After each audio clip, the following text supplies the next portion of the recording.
താമരശ്ശേരി ചുരത്തിൽ മണ്ണിടിച്ചിൽ. മണ്ണും പാറക്കെട്ടുകളും മരവും റോഡിലേക്ക് പതിച്ചു. മണ്ണിടിച്ചിലിനെ തുടർന്ന് ഗതാഗതം പൂർണ്ണമായും നിലച്ചു.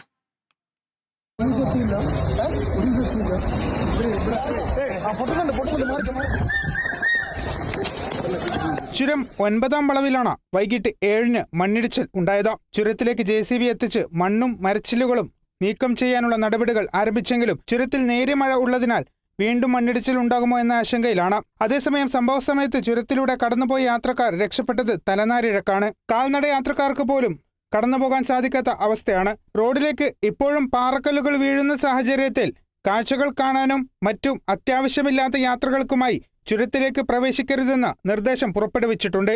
നിലവിൽ ചുരത്തിൽ കുടുങ്ങിയ ആളുകൾ തിരിച്ചു പോകണമെന്ന നിർദ്ദേശവും നൽകിയിട്ടുണ്ട്. മണ്ണിടിച്ചിലുണ്ടായ സാഹചര്യത്തിൽ അടിവാരത്തും ലക്കിടിയിലും പോലീസും ചുരം സംരക്ഷണ സമിതി പ്രവർത്തകരും വാഹനങ്ങൾ തിരിച്ചുവിടുകയാണ്. Kerala vision news, Kozhikode.